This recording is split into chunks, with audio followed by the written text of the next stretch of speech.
I was very shocked by the death of James Lee Williams, the Vivienne, uh, and the winner of the RuPaul's Drag Race. I didn't see the Drag Race at the time. I was involved in another TV show called The Circle, and I remember meeting James at the National Television Awards, and he was so incredibly kind and sweet. And standing next to him, I felt he was so incredibly tall, but of course he was wearing huge shoes. And when he died at the age of 32, I didn't realize he was so young.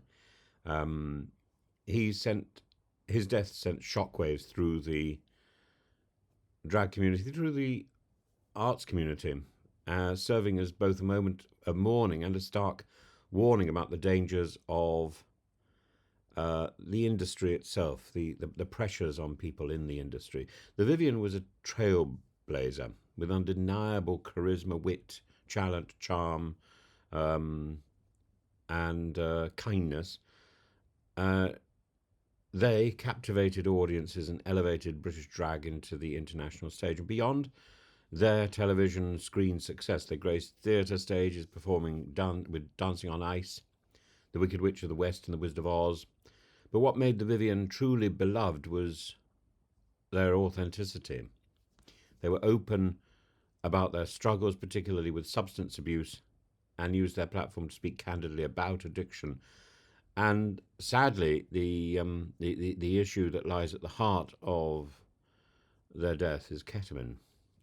Their passing on January the 5th was not just a loss for the drag world, it was a tragedy that underscores the growing concern about ketamine misuse, but also about the pressures uh, of being such a visible icon. While initially shrouded in mystery, their cause of death was later confirmed as cardiac arrest induced by ketamine use. And the family has since taken a brave step, choosing to highlight the risks of this drug to raise awareness and to help others struggling with addiction. Ketamine is an anesthetic originally developed for medical use in the 1960s. It's been used particularly by vets as a powerful pain reliever and a sedative. And more recently, it's gained attention as a treatment for depression, administered in controlled settings under medical supervision. But outside of these environments, ketamine has also been widely used as a recreational drug.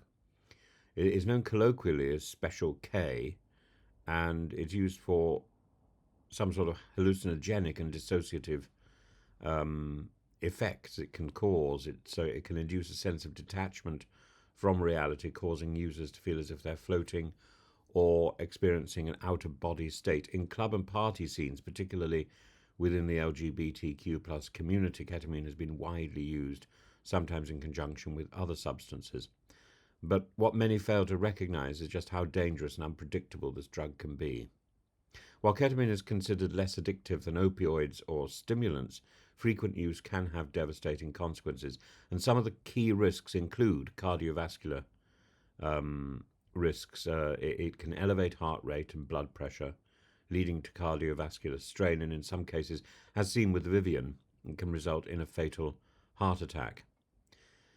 Chronic ketamine use is strongly linked to a condition known as ketamine bladder syndrome, and this leads to severe pain, incontinence, and even permanent damage to the urinary tract. And users often experience these hallucinations, paranoia, confusion. Long-term use has been associated with memory impairment and cognitive decline. And because of its dissociative effects, ketamine users are more likely to suffer injuries or accidents while under the influence. Overdose can result in respiratory depression, unconsciousness, and, as in the Vivienne's case, fatal heart attacks. Statistics from the UK Home Office indicate a worrying increase in ketamine usage, particularly among young people.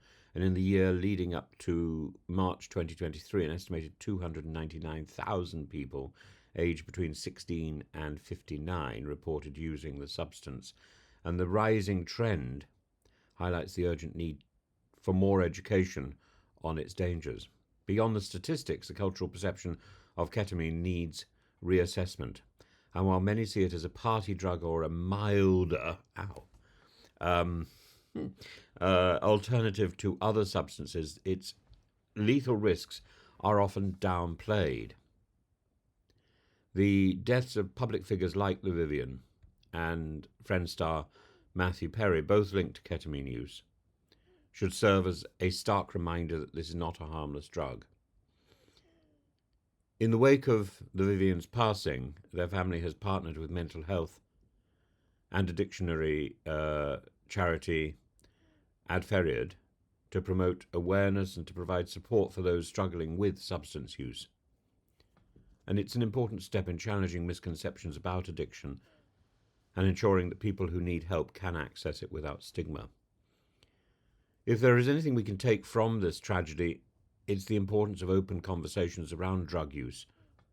And rather than demonizing users, we should offer compassionate, informed discussions about the risks, the warning signs of addiction, and where to seek support. For those struggling with ketamine dependency, organisations such as Talk to Frank, Advocacy, and local NHS services offer resources and rehabilitation programs. Awareness, education, and accessible healthcare are the key to preventing further tragedies like that of the Vivienne. The Vivienne's passing is a heartbreaking loss, but their legacy as a performer and an advocate lives on. And by learning from this tragedy, spreading awareness and supporting those battling addiction, we can honour their memory in a meaningful way. Let's ensure that their story serves as a call to action, to educate, to support, and to prevent others from falling victim to the dangers of ketamine.